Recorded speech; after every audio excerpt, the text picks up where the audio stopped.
Hello, everyone, and welcome to today's live broadcast, Emerging as the New Gold Standard in Quality and Safety, Parallel DNA-Based Cannabis Testing of Multiple Microbes. I'm Christy Jewell of LabRoots, and I'll be your moderator for today's event. Today's educational web seminar is brought to you by LabRoots and sponsored by PathogenDx. PathogenDx delivers the fastest, easiest microbial testing solutions to thwart microbial contamination. For more information on our sponsor, please visit PathogenDx.com. Now let's get started. I would like to remind everyone that today's event is interactive, and we encourage you to participate by submitting as many questions as you want at any time you want during the presentation. To do so, simply type them into the Ask a Question box and click Send. At the top of your screen, you will also see a tab where you can download white pages. Also, please notice you can share this webinar on your personal social media. Just click on that social sharing tab to let your friends and colleagues know about today's live event. Now, if you have any trouble seeing or hearing the presentation, click on the Support tab found at the top right of your presentation window, or report your problem by using that Ask a Question box. This presentation is educational and thus offers continuing education credits. Please click on the Continuing Education Credits tab located at the top right of your presentation window and follow the process to obtain your credits. I would now like to introduce our two presenters, Dr. Michael Hogan, co-founder and chief scientific officer at PathogenDx. Dr. Hogan's expertise is in the area of physical chemistry, biosample processing, and genetic testing. He is leading multiple programs in technology development at PathogenDx with special emphasis on building its proprietary DNA MicroArray technology into the cannabis, food safety, and agriculture markets. Also speaking today is Dr. Ben Katchman, principal scientist at PathogenDx. Dr. Katchman leads the research and development of sample preparation and assay development. For complete biographies on Dr. Michael Hogan and Dr. Ben Katchman, please visit the Biography tab at the top of your screen. Dr. Katchman, you may now begin your presentation. Thank you very much for the introduction. My name is Ben Katchman, Principal Scientist at PathogenDx, and with me is Michael Hogan, Chief Scientific Officer and co-founder, and we'll be presenting this topic to you, splitting up the presentation. So during this webinar, we'll be discussing different aspects of microbial pathogen detection, highlighting both traditional practices as well as more relevant molecular-based practices. As an overview of what we're going to be discussing during this presentation, we have 4 different topics: don't ask, don't tell, enrich or not enrich, live versus dead, and then evaluation of different molecular-based technologies focused on PCR and quantitative PCR. Don't ask, don't tell will focus on, as the advent of molecular diagnostic tools has come about, such as PCR and ELISA-based assays, we now have the ability to test for specific organisms that are either unculturable or took weeks to identify. The ability to rapidly speciate presents a shift in traditional microbial pathogen detection away from the utilization of broad class indicators that have traditionally been used, allowing for better speciation and more rapid results. The topic of enrich or not to enrich is going to focus on the process of traditional fluid-based enrichment, which is a traditional growth method that allows for the selective or broad enrichment of different microbial organisms and has been utilized to increase the sensitivity of traditional culture-based methods. And while these selective enrichments have tremendous benefit, the broad-based enrichments tend to create bias and false negatives within different diagnostics platforms. As we'll discuss the pros and cons of enrichment and how newer molecular methods have helped to shorten or even fully eliminate the enrichment process. Mike will then start to discuss live versus dead. This is a consistent criticism within different molecular diagnostic platforms is a challenge of discriminating live versus dead organisms, so free-floating DNA or viable versus non-viable versus live or culturable cells. And so Mike will discuss during this presentation different approaches that have been published as well as a novel approach for distinguishing viable and non-viable microorganisms. And last, Mike will go into different details in terms of the different techniques, quantitative PCR, and then endpoint PCR coupled to different detection-based technologies, such as microarray or next-generation sequencing.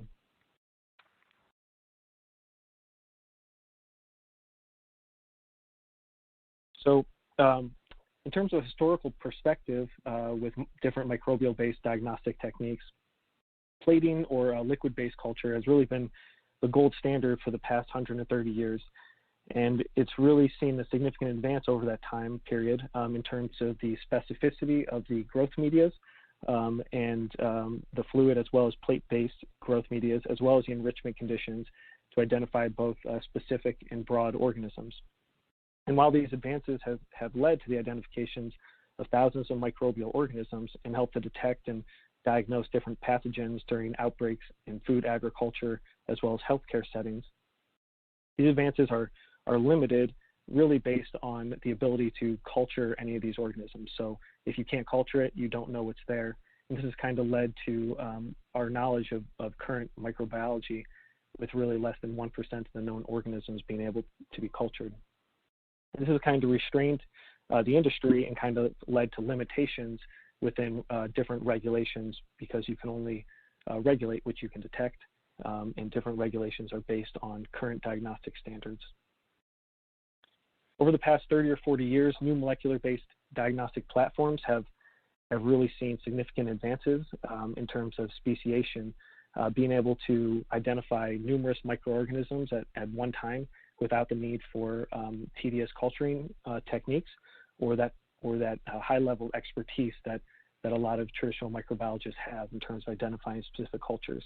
So this has led to a shift in diagnostic technologies and us being able to identify the needle in a haystack with greater speed, accuracy, and increased sensitivity compared to traditional plate-based techniques. As an overview of these different microbial diagnostic techniques, we put together a table to kind of break down some of these techniques in terms of pros and cons, and kind of how we can move away from some of these broad class indicators into specific pathogen detection. So currently there's a wide range of micromolecular biology tools that are utilized for pathogen diagnostics. And they can be broken down into three broad categories shown on the left under the technique column. The cell-based techniques are really the plate-based techniques. Immunological techniques are utilizing ELISA platforms or antibodies for detection. And then nucleic acid-based techniques can be broken down into a few different categories, really all based around polymerase chain reaction and modifications to that basic molecular biology technique. Cell-based techniques, as I said, are referring to the liquid or solid medias that are used to grow different organisms. The broad identification of this would be for looking at total aerobic bacteria or total yeast and mold, or selective medias that can identify STEC-positive E. coli or Salmonella enterica or different Listeria organisms, some of the more common pathogens. And one of the greatest advantages really of this technique is it's been tried and true. It's a reliable technique for the organisms that are required to be detected for different pathogens, but it's time and labor intensive, requiring high cost, high area in terms of what you're going to need in terms of your facilities, as well as the expertise in terms of being able to identify these specific organisms. In terms of the molecular techniques, as I said, you have the immunological and nucleic acid-based techniques. The ELISA assay is an immunological method in which antibodies are developed to identify a specific protein, generally on the cell surface of different pathogens. And ELISA offers the ability for high throughput qualitative as well as quantitative results, but can suffer from moderate limits of detection. Even with the advances of antibody production, you can see a lot of significant lot-to-lot variability and an increased cost with the ELISA technique compared to some of the other molecular techniques. Nucleic acid-based techniques are really based around the advent of polymerase chain reaction or PCR, and either are broken down into quantitative PCR, QPCR, which are going to provide real-time cycling values, or endpoint PCR, that's coupled to either agarose gel, DNA microarrays, or next-generation sequencing platforms for the detection part of it. All these nucleic acid-based techniques offer similar advantages, such as high sensitivity, specificity, and rapid and easy-to-use platforms that are amenable to high-throughput diagnostics. Each of the techniques has different disadvantages, and this is mainly based around the lower limits of detection, the expertise and skills that are required for different techniques as well. And over the next few slides, we're going to dive into a few of these molecular techniques and break down the pros and cons associated with both of them. So the first technique we're going to look at is quantitative PCR technology. So quantitative PCR, or QPCR, is a very elegant technique and can provide very sensitive and specific diagnostic information for pathogen detection. The diagrams on the right, the cartoons on the right, are really looking at the two main QPCR platforms, CyberGreen and TaqMan-based PCR. There's different modifications on each of these, but as these are two broad categories. CyberGreen is going to utilize primers and a non-specific dye that will intercalate into the double-stranded DNA during each round of amplification, releasing a fluorescent signal that's going to correlate with amplification and be able to give you real-time information in terms of the organism that's being detected. But it's non-specific in terms of the double-stranded DNA that is intercalating. So if you have off-target effects, that's not going to be identified through CyberGreen.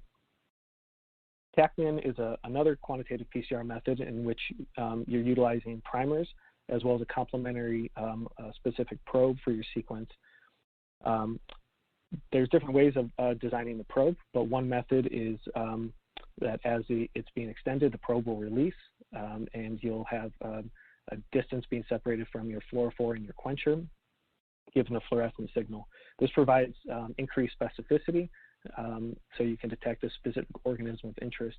And usually when you're looking at multiplexing qPCR platforms, you're going to be using TaqMan-based or probe-based assay. Well, both of these approaches are extremely useful. They have some significant challenges when it comes to being multiplexed, and usually have challenges when it comes to identifying very low limits of detection, such as 1 CFU. So currently qPCR is limited in terms of that multiplexing ability of greater than 4 organisms. And this is really due to both an engineering as well as the amount of reagents that can be put into a tube. If you have too many primers and probes put into a tube, you can have significant off-target effects with these, and it can really limit your specificity and sensitivity of your assay.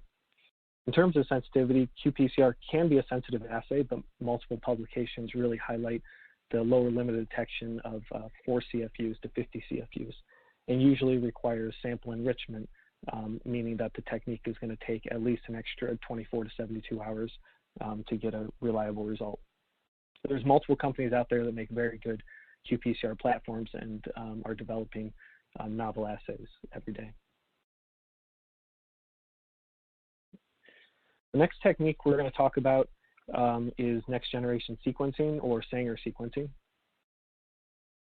Sanger and next-generation sequencing have really been a game changer in terms of depth of knowledge and understanding that we now have regarding the overall microbiological landscape.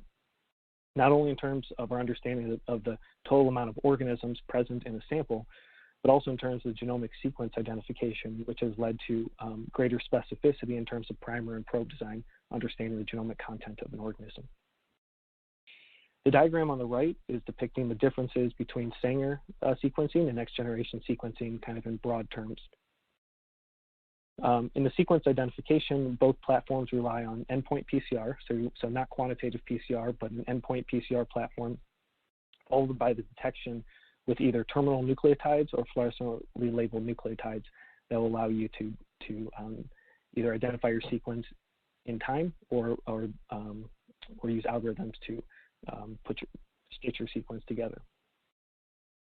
So you can kind of relate this back to performing a standard PCR reaction and then visualizing your PCR product on an agarose gel, but with significantly better sequence resolution.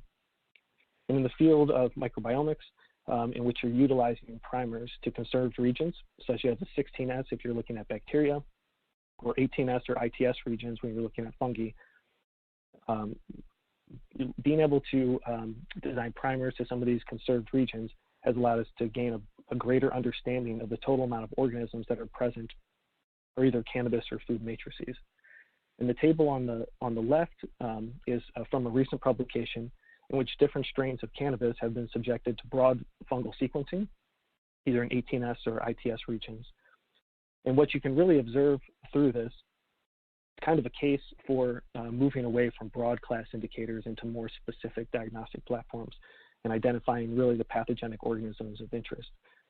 And so what this diagram is showing is for these different strains of cannabis that have been tested and the organisms identified on the left, you have broad identification of different non-pathogenic fungi that would be identified using the total yeast and mold assay, but will not provide actionable diagnostic information to the laboratory and consumer.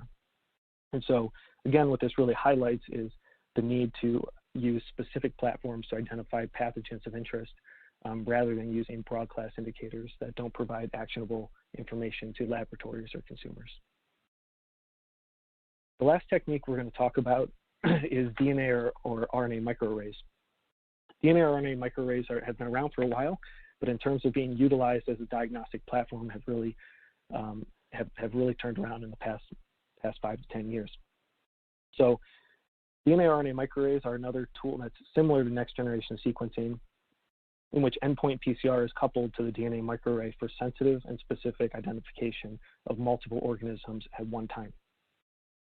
Overall, the DNA microarrays are similar to Katchman PCR, in which you're designing primers and probes to an organism of interest, but rather than everything being in a single master mix, the primers and probes are separated, and the probes, the single-stranded DNA probes, are deposited on the surface of the glass microscope slide or microarray. And the separation of these primers and probes allows for greater multiplexing and fewer off-target effects, leading to faster and more reliable speciation. So looking at the diagram that's depicted here on the screen, it's a very standard process, similar to any PCR-based technique where you're going to extract your DNA, use different strategies to increase your sensitivity of the assay. Here we use a dual PCR reaction to increase the sensitivity of our assay and add a fluorophore to our assay, which will be used for detection. Once that's amplified, the complementary single-stranded DNA probes will hybridize to your PCR labeling product, and you'll be able to scan your slide and pick up the fluorescent signal telling you if something's positive or negative within your slide. As an example of this, PathogenDx has made numerous microarrays. 2 different microarrays that are out on the market is a DetectX and QuantX microarray, and they both allow for multiplex detection of multiple bacteria, pathogenic and non-pathogenic, so that you can help distinguish those, as well as multiple pathogenic fungal organisms that are of interest in the cannabis market, as well as quantitative assays looking at some of the broad class indicators. So with different microarrays, you can start to put together tools to meet all of the different markets within the United States. So kind of as a conclusion to this, while traditional plate-based methods have been around for a long time, they really don't meet the current demands of the market right now, both in food, agriculture, and in the medical space. This is really in terms of the pace of the research, the pace of the diagnostics that are required nowadays, and the ability to identify multiple pathogenic organisms that are really not culturable.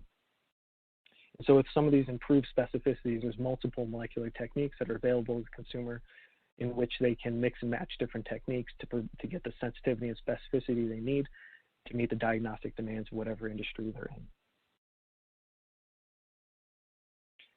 The next topic that I'm going to go into is the topic of enrichment and basically to enrich or not to enrich your sample of interest. So enrichment is a fairly standard technique in microbiology and food agriculture, in which you can use selective medias or broad medias to enrich a specific organism of interest or broadly enrich organisms. And for decades, enrichment has really been used as a way to increase the sensitivity and robustness of different assays in which they couldn't get down to, say, the 1 CFU per gram detection level that other assays are requiring. So it's really a tool that's been used to increase the sensitivity of different techniques, such as quantitative PCR or plate-based techniques. But the question is rarely asked, does enrichment truly amplify all microorganisms present in the sample at an even pace? And the answer is really no to that question. I think that's not really a debated answer, but we'll provide some data to back that up. And really the reason for this is that within each sample, you're going to have different inhibitors. You're going to have different growth rates of different organisms and organisms that grow better in different medias. And you're going to get what's called enrichment bias in some of these samples. And what that can lead to is false negatives within your sample. And so with the advent of a lot of different molecular detection platforms, we've been able to improve the sensitivity of the assay, where you no longer are required to do enrichment for every single platform. And you can get a realistic snapshot of the true pathogenic content of your sample of interest before enrichment, both speeding up your platform and improving the sensitivity of your assay at the same time. So as an example, there's numerous publications that dive into the question of enrichment bias in different platforms. Two of the publications that were highlighted here from Dunbar et al. And Pettigill et al. And both are utilizing sequencing as a way to identify enrichment bias within the population compared to an unenriched sample. So both are showing very similar results. And really what this is showing is that as you enrich a sample, you're actually getting less diversity out of your sample. So you'll have a sample that will start out with, say, 50 organisms. As you start to enrich your sample, you're going to see a decrease in those organisms. So you're going to see a shift in the population of your organisms, where, say, E. coli is going to outcompete, say, Listeria for resources, and you might get a false negative result where Listeria is actually present in your sample, but you're not able to detect it because it's been killed during the process of enrichment. It's kind of a broad example of how enrichment bias can occur and how it can lead to false negatives within your sample. Within the cannabis industry, this hasn't really been explored as much, and it's an ongoing work in progress for us, in which we've taken a stab at looking at different universal enrichment medias that have been commonplace within the industry, and kind of this myth surrounding universal enrichment medias, and that they're all fine and everything's gonna enrich evenly. The two graphs on the right are looking at a few different enrichment medias and looking at using next generation sequencing for different primary regions within the ITS and 18S. And really the takeaway message from looking at these graphs and looking at the different enrichment conditions from 0 to 72 hours is that the population shift dramatically depending on the enrichment media that you're using. And this is really causing an uneven and biased enrichment, in which you really aren't able to predict which organisms are going to come out on top depending on the starting population. And so really leading to a challenge in the industry of whether enrichment is beneficial or a hindrance in terms of identifying pathogens of interest. And kind of as a conclusion to this, there are techniques out there that can work without the need for sample enrichment. And by being creative and utilizing different molecular-based approaches, you can really increase the sensitivity of your assay without the need to perform sample enrichment, really getting a true picture of the pathogenic content within your starting sample, and really starting to dive into what is actually pathogenic and moving away from these broad class indicators that really provide no actionable information. And so now I'm going to turn the presentation over to Mike. Thank you very much. What I'm going to talk about is two things. As Ben had discussed in the beginning, I'm first going to describe, I think, some very interesting work that's been done by others and then some by our own labs to try to address this idea of focusing in the course of a nucleic acid-based test on only live cells in mixtures of live plus dead. The reason for this is related to both the strength and a weakness of nucleic acid testing. Everybody knows about physical anthropology, where people, one does DNA testing on teeth and bones and long dead tissues. Human forensic science, DNA found as residue on, shoes and surfaces can be used for human identification. That's a big strength. And in the area of microbial analysis, not necessarily in the case of cannabis, environmental screening, environmental testing. Sometimes it's very useful to be able to track the disposition of airborne bacteria and fungi onto surfaces. They may not be culturable anymore. They may be dead because of desiccation, but it's important to track them. But in the particular case of cannabis and hemp, the state regulations are very specific about really trying to resolve the difference between, culturable contamination, live cells on plant matter, and previously live cells, dead material. PCR is a very powerful tool in the sense that the degraded nucleic acid, even though it may be in a dead cell, even though it may be reduced to very small fragments, can be PCR amplified and detected almost as well as is the case with the DNA that's extracted from a viable cell. So the question is, how can you modify PCR-based methods, whether it's QPCR or endpoint PCR methods of the sort that Ben had discussed? Can you modify it so as to be able to focus in on the live cell fraction?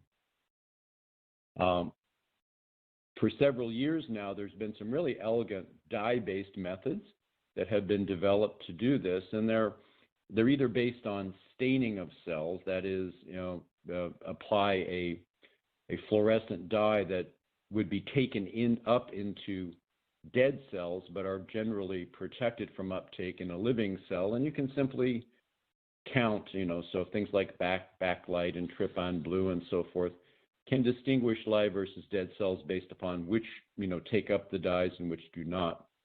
Perhaps more interesting in the context of nucleic acid analysis, QPCR, microarray sequencing, and so forth, has been a very interesting observations that things derived from ethidium bromide, either ethidium monoazide or propidium monoazide, they're both a lot like ethidium, have an interesting property is they are also rejected from uptake into cells, as is the case for the cell biology stains, but they're photochemically reactive, and then wherever they may be, whether it's in the cellular debris floating about in solution or if they do get into cells, the fact is that the dyes bind to DNA, and upon irradiation will become covalently linked to the DNA molecule and inhibit its ability to support PCR and any other analysis that would happen thereafter. So as we'll show you in the next slide, some very nice data from the use of those. There are maybe a couple of minor weaknesses to be considered in the use of these dyes. Number one, they haven't really been validated for use in fungi, because this distinction between live versus dead, which is very nice for these things like propidium monoazide, is not quite so robust when it comes to the distinction of live versus dead fungi. And it also involves some somewhat tedious steps of having to irradiate the samples under intense light. What I'll talk about after that is some physical methods that we begin to investigate that may obviate some of those problems. And then this slide simply summarizes, there's been a number of very nice studies, but what is shown here is basically, on the left is basically, live viable versus dead, viable versus dead. And you can see, without going into detail, is that, and this is assessed by QPCR, that when you have, live cells and then heat-killed cells mixed together or independently, you can get a very nice sort of 5CQ shift in QPCR, which corresponds to more than a 10-fold distinction between live versus dead using propidium azide, which is actually, very nice behavior. But again, the question being is there a way to do this using methods that don't involve photochemistry and perhaps might be a bit more appropriate for fungal contaminants as well as bacterial? What we begin to ourselves in our own labs have begun to take advantage of simple centrifugation, just benchtop centrifugation like everybody runs in a micro lab or in molecular biology.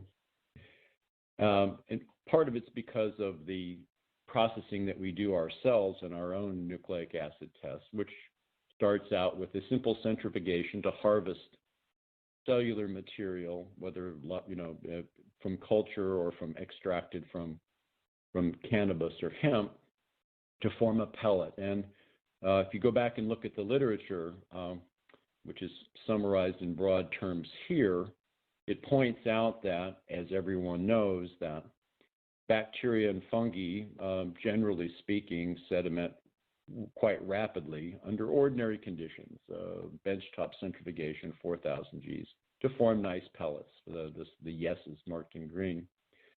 And also, perhaps obvious enough, but nevertheless, the fact of the matter is that, upon cellular disruption, the resulting genomic DNA, even if it isn't fragmented, whole bacterial genomes and even whole fungal genomes don't sediment to form very, very well to form pellets, although, as you'll see, the fungal genomes being quite a bit larger and in relatively tight contact with protein will, left to their own devices, not sediment, quite so, and within quite such crisp distinction relative to cells on their own. So what we have chosen to do is to say, well, let's see what happens when we use as a first line of defense the pelleting of cells of live versus dead, and then augment that simple physical separation by biochemical enrichment. And by biochemical enrichment, we refer to simple biochemical treatments that would tend to degrade nucleic acid material generally, but the agents that are being used, much as was described for the use of dyes, don't penetrate into intact cells. So what is described in rather detailed terms on this slide is a protocol that we have come to use ourselves, that will be used as the basis for data I'll show on the next slide, which is simple, and that is take cells in suspension, bacteria or yeast, fungi. An easy way to generate a matched preparation of dead cells is to just heat them, because even on a relatively short duration heating near the boiling point will kill both bacteria and fungi, to make match samples. So you got live ones that weren't heated, dead ones that were heated. Then what we will show, and is proven to be very practical, is this idea of spin them to make a pellet. And one will see that there is, for the case of bacteria, reasonably good separation between live and dead upon spinning. In the case of fungi, some separation, but not particularly good separation, followed by a biochemical enrichment step. Take the pellet thus produced by the centrifugation, treat it briefly with a cocktail to 37 centigrade to degrade the extracellular dead nucleic acid under conditions where the cellular nucleic acid is protected from the biochemistry. Data of that kind is shown on the next slide. On the left, what one sees is this kind of matched live versus dead pairing for brewer's yeast. And on the right, as an example of fungal discrimination of live versus dead, and on the right is Salmonella enterica, bacterial, but to point out, parallel, the same protocol, by the way, the same centrifugation, the same subsequent biochemical treatment. So first with on the right with the Salmonella, the black bars correspond to the outcome of treatment of live cells, viable cells that have not been killed, and the white bars correspond to dead. The data are on the y-axis are fluorescence units. This data happens to have been obtained from microarray analysis, but one would have obtained similar data if one would have done QPCR. And what you see is that on the right is that in the so-called physical part of that graph, that refers to sedimentation only. So the heat-treated bacteria, one can see that in fact, really only a relatively small fraction of the dead cells spin down to form a pellet, and thus a good discrimination of versus live versus dead with physical enrichment only. And one sees that if one goes through the same process, but after that engage in the biochemical enrichment, there's an additional discrimination such that the distinction between live and dead for the salmonella after biochemical enrichment is almost perfect, more than a factor of 10, more like a factor of 40 discrimination. As I mentioned, fungi, generally speaking, because their genomes are rather large and in tight association with histones, simple centrifugal enrichment is not quite so good. So the leftmost part of the left panel under brewer's yeast, you can see that pelleting alone does provide for a modest amount of enrichment. That is not, maybe there's a 50% enrichment or depletion of the yeast in the pellets formed in the dead samples, but it's not really much acceptable. There you can see in the rightmost part of that panel, you can see the power of it in the sense that those pellets generated physically upon retreatment with biochemical reagent, just 15 minutes at 37 degrees, you can see that there is a substantial additional discrimination. There's no loss essentially of the live cells upon the subsequent biochemical treatment, and the dead cell fraction is reduced pretty much to background. So again, this is we're very keen to pursue maybe perhaps improvements of this. The kinds of improvements that make good sense is that this kind of work, as many of you may know, is kind of naturally suited for coupling to remediation studies or preparative remediation that's ongoing, that is, vaporous hydrogen peroxide and other methods that may be used to sterilize cannabis and or hemp. And so we're presently collaborating with a number of groups who have very nice ways of generating such sterilizations and using these tools to confirm and quantify the level of sterilization that has occurred by those physical sterilization methods. So conclusions, it looks like, based upon what's been done already, the very nice dye-based work that others have done, the mixed physical and biochemical work that we're currently doing and continue to do, it looks as though a number of tools are emerging to allow PCR-based methods to do a much better job of distinguishing the viable cell fraction versus the dead cell fraction in any number of contexts. Cannabis and hemp being an obvious one of importance to the present group, but also environmental screening and so on.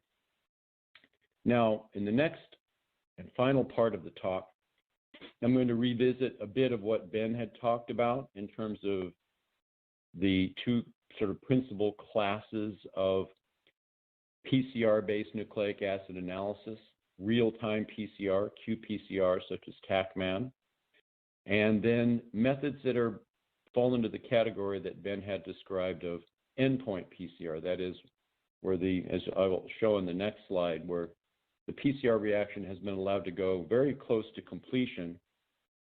And at that time, additional methods are used to interrogate the product of that endpoint PCR. And those methods can be capillary electrophoresis, which is the basis for almost all human identification, for instance, and also some microbial identification methods, next generation sequencing, and microarray analysis. The qPCR methods are, as Ben had mentioned, have great strength. They're sort of one-pot analysis. They're very elegant and are quite well suited for doing screening of a large number of samples if you're not interested in looking for too many different microbes at the same time. Sequencing is also has great power, has great resolution, and as does the ability to interrogate the microbial content by microarrays, but the methods all have their own weaknesses. qPCR is not very, as Ben had mentioned, is poor at multiplexing. By multiplexing you mean interrogating many microbes at the same time. Sequencing is much better at that, but it does involve a lot more sample preparation. You need multiple devices. Same thing with microarrays. Historically, the sample prep and analysis was much more complex and not perhaps well suited for, high throughput testing, but that has has changed in the recent years, as Ben mentioned. This is probably one of the more important graphs that you're going to have a take-home message to think about at the end of this discussion. The standard picture of the so-called S-shaped curves that one obtains during regular PCR reactions. Again, this is where the y-axis here refers to the amount of amplified DNA product that's produced upon PCR, and the x-axis refers to the number of cycles of heating and cooling, the number of cycles of PCR. QPCR, real-time PCR, the key piece of information of importance, happens very early in that reaction. That's the red arrow on this graph, and that's the point where the amount of product just emerges as being distinguishable from the background around it. It's a very useful parameter if you're doing you're trying to quantify the nucleic acid content of samples. The reason being that if there's more DNA to start with, that point of inflection will be moved to the left. If there's less DNA in the original sample, that point of inflection called CQ will move to the right. So it's a very nice way to get some quantitative information on a relatively simple sample. Near the end of the reaction, the endpoint, which is identified by the green arrow, there's very little direct information about quantitation that can be obtained from that, because sooner or later, most samples will converge to more or less the same PCR endpoint. However, the interesting attribute of that endpoint is that, number one, as is obvious, there's an awful lot more DNA in the specimen near the endpoint of the reaction relative to the beginning when the qPCR data would have been obtained. And secondly, if done correctly, that abundant sample can be fed into other methods like capillary electrophoresis of the sort used for human identification, next-gen sequencing, microarrays, and so forth, from which very interesting data can be obtained. We'll talk about that in a second here. The practical value of that at low resolution is shown in this table. The first few rows are the various types of sort of general endpoint PCR methods that had been discussed and I've discussed a bit more. PCR coupled to next generation sequencing, which is the basis for the whole field of what people call microbiomics. That is the study of the distribution of microbes in not just cannabis and hemp, plant matter generally, human health, and so forth. And in those studies, it's very well known that because the first step in that process is endpoint PCR, it's quite routine to be able to interrogate the content of a single genome, one cell's worth of nucleic acid at a time. Similarly, PCR coupled to capillary electrophoresis, which happens to be the basis for all human identification, but in recent work has been also used for fungal detection, again, is quite capable in coupling PCR to the methods of capillary electrophoresis to detect single genomes worth of nucleic acid in a single test.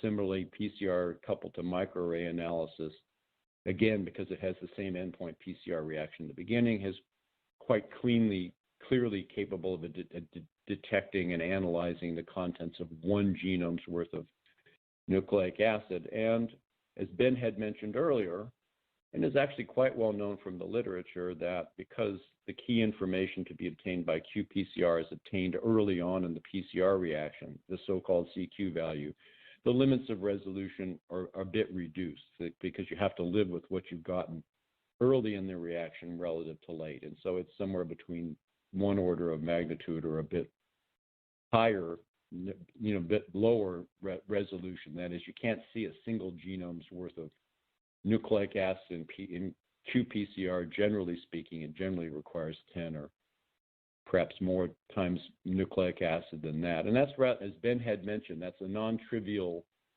matter because many of the regulations in cannabis and hemp call out for the ability to distinguish the presence or absence of single colony forming units in a gram, let's say, of material, which means you have to be able to analyze exceedingly low numbers of genome equivalents in a specimen unless you enrich. And so, as Ben mentioned, the QPCR methods are very often coupled to enrichment in order to amplify the amount of, in fluid suspension, culture the amount of microbial contamination to get it up to the few tens of genome equivalents per PCR level.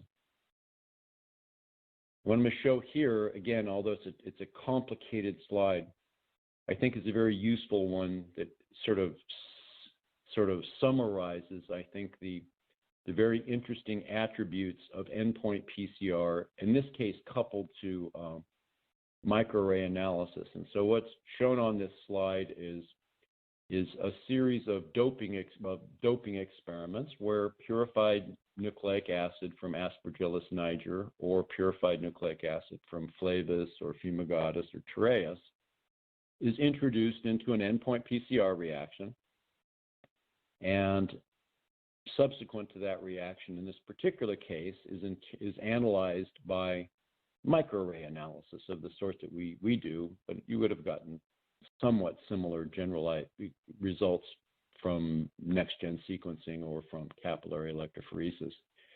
And what is seen in the red boxes, probably the most important thing is to first look at the topmost row, which refers to 100,000 genome equivalents of nucleic acid put into a single PCR reaction. As one would imagine, it's easy to detect that.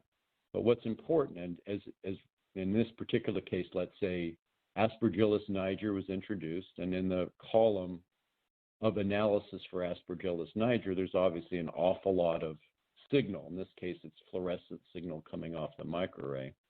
But what's interesting is that in the closely related, analysis that's occurring in the same array, there's unmeasurably low levels of cross-contamination with Flavus or Fumigatus or Terraeus. If you move down to the bottom of that graph, it corresponds to the analysis of Flavus under the same conditions. And the Flavus now becomes easy to see unmeasurably low levels of fake cross-analysis with respect to the other closely related Aspergilli, and so on with respect to Fumigatus and Terraeus.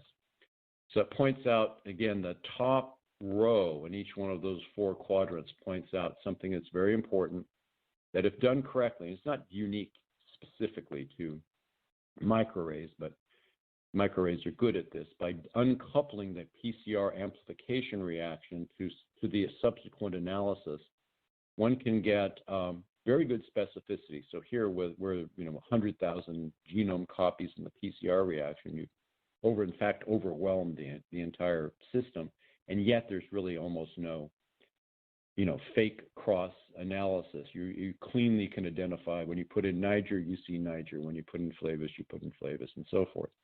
The other interesting landmark at the bottom of each one of these is what happens when, in fact, you're only introducing one genome equivalent into each PCR reaction and then amplifying up endpoint PCR and then doing the microarray analysis at the end. Notice that the data looks surprisingly similar in the sense that the one genome equivalent, if you look at the bottom of each one of those four boxes, the one genome equivalent produces an abundant fluorescent signal after hybridization to the microarray, as Ben described it, yet no measurable cross-hybridization to any of the closely related alternatives. When you put in one genome copy of niger, you get a big signal. You don't get any signals from Flavus, Fumigatus, Terraeus. When you put in one genome copy of Flavus, etc., you don't get cross-hybridization. Points out a very interesting attribute of endpoint PCR coupled to other methods, but most particularly to microarrays.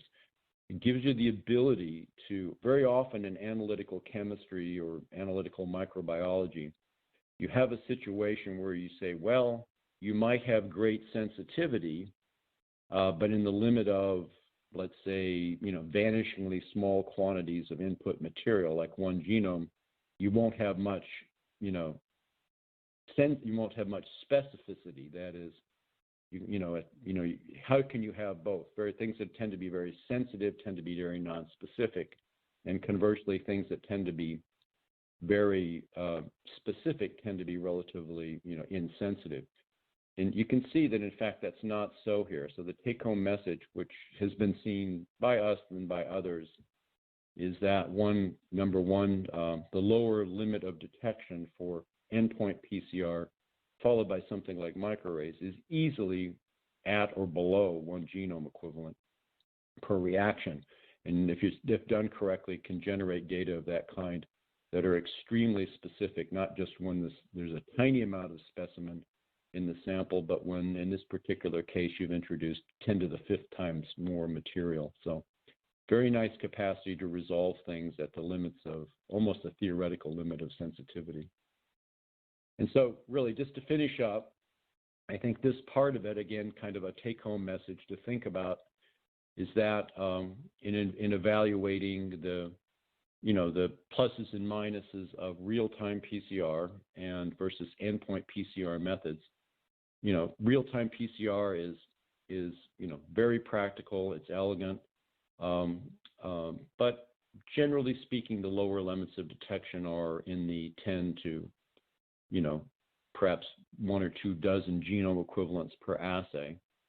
Endpoint PCR methods like microarrays and capillary electrophoresis and next-gen sequencing can routinely obtain 1 genome equivalent, sensitivity at 1 genome equivalent per test, and under conditions where, in fact, the specificity of what you're detecting it can be very, very high. That is the ability to resolve cleanly the difference between closely related materials. And with that, I just want to, sum up. Thank you very much for your interest, and we'll now open the discussion open to questions. Thank you. Dr. Hogan, Dr. Katchman, thank you for your informative presentation. We will now start the live Q&A portion of our webinar. Now, to our audience, if you have a question you'd like to ask, please do so now. Just click on that Ask a Question box located on the far left of your screen, and we will answer as many of your questions as we have time for. So let's get started. Okay, gentlemen, our first question. Some microorganisms are notoriously difficult to lyse. Is there a DNA extraction component to the testing workflow?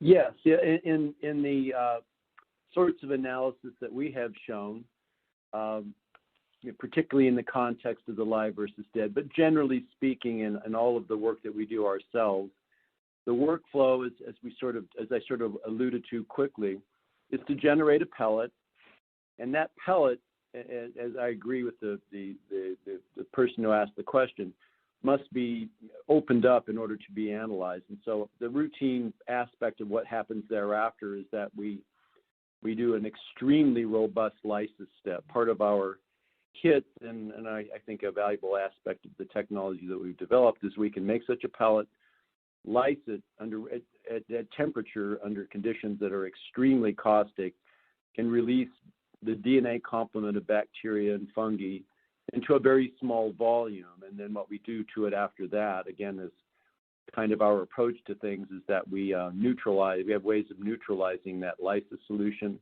which then gets used straight away for PCR. So we agree that obviously you must release the nucleic acid especially from fungal spores, bacterial spores, and so forth. But we do so in such a way that is both robust but can be neutralized and then used as a very small volume. And that's one of the reasons we can keep concentrated the microbial samples that we are isolating and analyzing. Thank you. Our next question. Does your definition of live cells include viable but non-culturable? Yeah. So, molecular methods are able to detect and amplify viable but non-culturable cells. One of the distinctions between plate culturing and different molecular approaches. So that's one reason why we've spent a lot of time trying to differentiate between live versus dead, so that we could start to answer that question of, are we amplifying viable but non-culturable cells and excluding dead cells. Thank you, Dr. Katchman. Our next question, is it possible that the chemical treatment of cells can cause more cell death and, in consequence, a change in the outcome?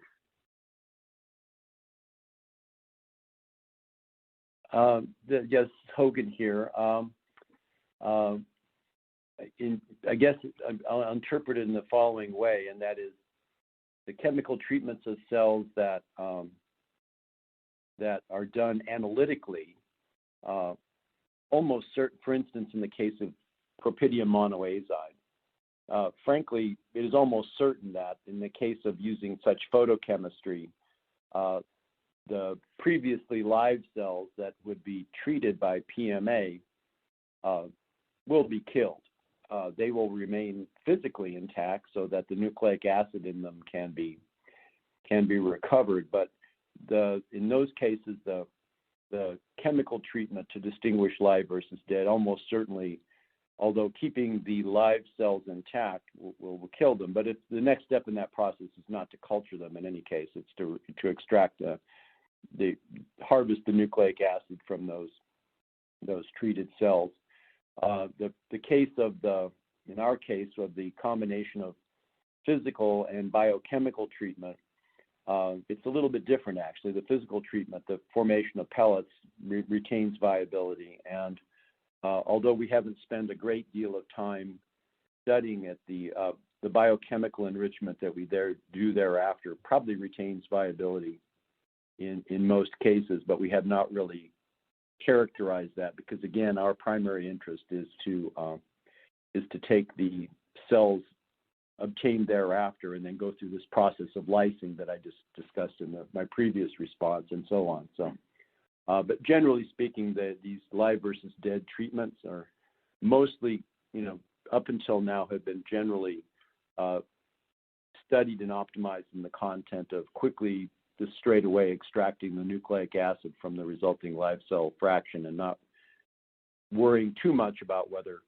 the chemical treatments had altered viability. Thank you, Dr. Hogan. What do you mean by endpoint PCR? Is it basic PCR with detection of signal by electrophoresis, or a regular PCR coupled to the CE, microarrays, NGS, et cetera? That's Hogan here. I think it's a general class, and again, it refers to the course of the reaction, and that is PCR is a self-limiting reaction. All PCR reactions will ultimately slow down and reach a plateau at the end.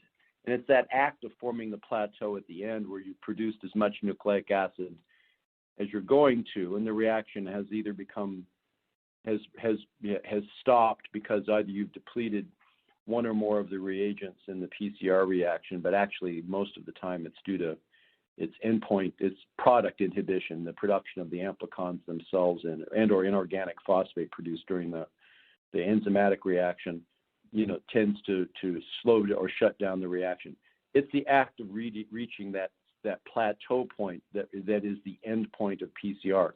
Thereafter, the product, that reaction can be analyzed in any way one chooses, whether it's capillary electrophoresis or next-gen sequencing or microarrays, and they all would become then, having tapped into the end point of the PCR reaction that had preceded them, would become a type of endpoint PCR. Thank you. Can you briefly address how PathogenDx's platform also avoids false positives, as false positives can also have a significant impact on cannabis workflow? Yeah, this is Ben. So false positives are really referring to specificity of the assay, and that was kind of depicted in one of Mike's slides when he was looking at the 4 different aspergillus and how we were looking at them. So, just using that as an example, those 4 aspergillus have very, very similar sequences. And so being able to design specific probes that can interrogate unique regions of the genome is one method that we use to eliminate false positives from our assay. We also have we perform 2 different PCR reactions within ours that utilize 4 different primer pairs that also bind to unique regions. So we have a few different strategies in which we're able to eliminate false positives and improve the specificity of our assay. Thank you. Now, can you share what is the total time to result for this process, the PCR plus microarray? Sure. So from start to finish, it's about 6 to 8 hours. It's designed to try to be completed within a single work day. Once you're trained and proficient at the assay, you can run about 100 samples in a single day with one technician with the assay. So it's designed to be completed in 6 to 8 hours from sample prep all the way through getting your results. Thank you. Now, gentlemen, would you be able to talk us through a timeline for sample prep and sample runtime to get an idea of how much labor we need to run these tests? Yeah, sure. So I'll try to break this down as much as I can. So most of the labor is on the front end, usually with the sample prep and then the loci reaction. So we perform sample preparation followed by a loci PCR reaction, which is basically an enrichment PCR, followed by a labeling PCR where you're going to be adding your fluorophore to your amplicon of interest. And then you're going to, after you have your labeling product, you're going to hybridize that onto your DNA microarray. Once that's done, you're going to take the scanned results and you're going to upload that into the augury software to get your results out. So the most hands-on time is during the sample preparation step. Once you're done with the sample preparation step, which takes about an hour and 15 minutes, hour and 30 minutes, give or take, then the rest of the steps are really just loading your 96-well plate to perform PCR. And basically after your loci step, you're just using a multi-channel pipette to complete the rest of the steps. Most of the time is actually downtime, either during incubation or during the PCR process. Thank you, Dr. Katchman. Can you explain the loci PCR and labeling PCR reaction, and why is dual PCR needed? Sure. So loci PCR is kind of our answer to sample enrichment, but we're doing specific sample enrichment using primers that are designed for organisms of interest. All we're really doing is taking advantage of the natural process of PCR to basically put it on steroids. So we're doing back-to-back PCR reactions, and that really drives up the sensitivity of our assay.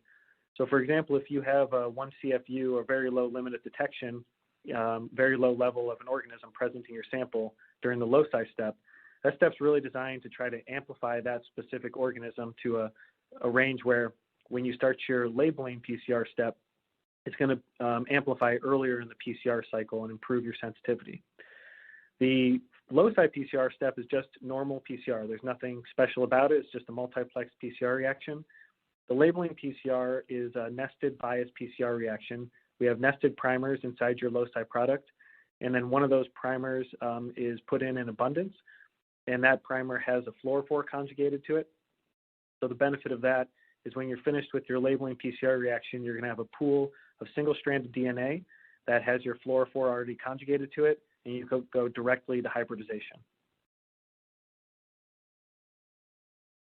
Thank you. Now we have time for a few more questions, but I just want to remind our audience that those questions we are unable to answer today, and those that come in during the on-demand period will be answered by our speakers via the email address you provided at the time of registration. Okay, let's continue. Our next question is centrifugation part of your workflow? Yeah, so centrifugation is a key part of our sample preparation workflow. So once you have a sample in, in cannabis industry right now, you're going to weigh out a gram of a sample. You're going to add 9 mils of PBS or some type of broth. You're going to vortex that, and then you're going to take out 1 mil of that and perform 2 sequential centrifugation steps. The first one is a slower speed that's meant to pellet some of the bulk material and remove some potential PCR inhibitors, say from flower samples. It's really important when you're working with edibles and flower samples to kind of pellet that bulk material. Then you're going to transfer the supernatant to a clean microcentrifuge tube.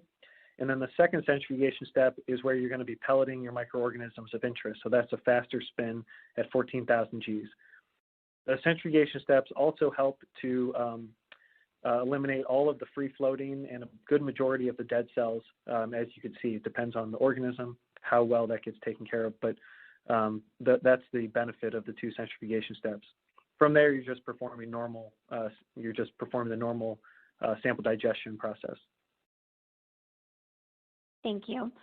Now, when screening for Stech E. coli, we look for STX1 and STX2 genes. What are your thoughts on dormant genes, such as EAE? That's a good question. We haven't done much with the EAE genes. We really just designed this based on the regulations that are out there in the cannabis industry. So we have looked into designing primers and probes to that, but it just hasn't been something we've put on the array. Thank you. Are there predominant pathogens in most samples, and how many are needed to control losses? So in terms of cannabis, flower, just use that as an example. There's predominant pathogens really on the fungal side. You don't often see a lot of Salmonella and E. coli in flower samples naturally occurring. Usually see that from contamination from somebody who's doing the trimming, basically people not washing their hands and not having a clean work environment. But if you look through some of the papers, and you can look through the sequencing on one of the slides that I presented, you can see that there's a broad spectrum of different fungal pathogens that are present in most cannabis samples. Aspergillus probably being the one of most concern, but there's also certain penicillium strains that might be of interest. Thank you, Dr. Katchman. A few more we can squeeze in here. How do you calculate genome copy number? Is it by concentration? So when we're calculating genome copy number, that's usually using purified genomic DNA to try to back calculate for what we would estimate the CFU would be. So we're looking at the total size of the genome as well as the copies per cell. And for this, we can share kind of our calculations with them if they're curious. Very good, thank you. But, go ahead. I was going to say that anyone who's interested can access our website. One of our tests is called Quant, and it is based upon in the course of performing the two-step PCR that Ben had mentioned. We introduce internal quantitative standards such that they are virtually identical to the regions of interest that are the basis for the sequence variability that one can use for speciation, 95% identical.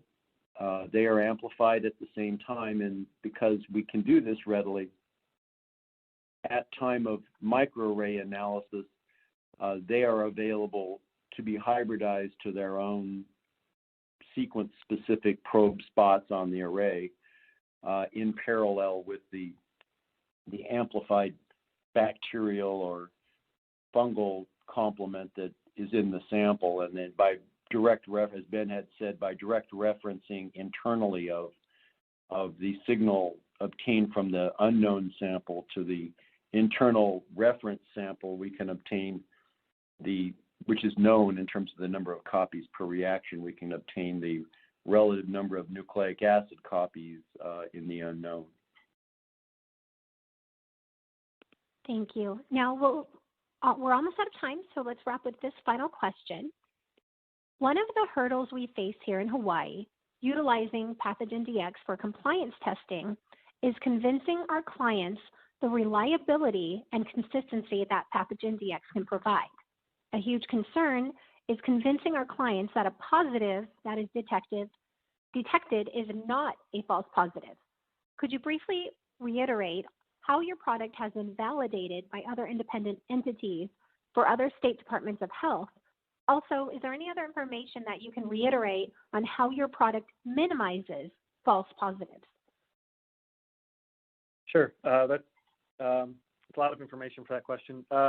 So we've done a number of different validation studies, either internally or externally with partner labs to try to ensure the reproducibility of our assay.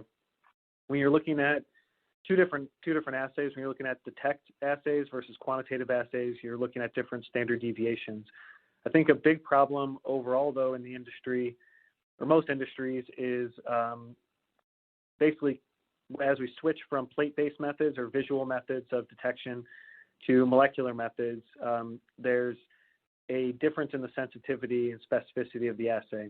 Molecular methods are usually going to provide a higher sensitivity and greater specificity than some of the plate-based methods. And I think that's been kind of driving a lot of the conversation lately in terms of people thinking that it's a false positive when it's actually something present in the sample. And a molecular method is just able to pull that needle out of the haystack a little bit better. A lot of our papers are on our website, and we can provide additional validation reports that we've performed, either with other laboratories, and then we have our equipment in a few state testing facilities that are undergoing evaluation, either previously or currently. And this is Hogan here. I think a useful thing just to take away from this is that this concept of false positives, I think if one steps back and treats it as an exercise in actual experimental analysis, it's in fact discordance between that which is seen from a nucleic acid test versus that which is seen by culture. And if I think there, especially, and very often where such discordance is seen, it's particularly in the case of fungal analysis, and I think that may not be an accident given the fact that fungi are notoriously difficult to culture, generally speaking and specifically. So I think that as a field, we need to revisit the idea that just broadly, as has been done in other fields, as to the nature of the information obtained by plate culture and by a nucleic acid test. Thank you, Dr. Hogan, and thank you, Dr. Katchman, for your time today. Now, before we go, I do want to thank our audience for joining us today and for their interesting questions. We did have quite a few questions we were unable to answer, and as a reminder for those that are submitted during the on-demand period, those will be addressed by Dr. Hogan and Dr. Katchman via the contact information you provided at the time of registration. I'd like to once again thank Dr. Michael Hogan and Dr. Ben Katchman for their time today. We'd also like to thank LabRoots and our sponsor, PathogenDx, for underwriting today's educational webcast. This webcast can be viewed on demand, and LabRoots will alert you via email when it is available for replay. We encourage you to share that email with your colleagues who may have missed today's live event. That's all for now, and we hope to see you again soon. Have a great day.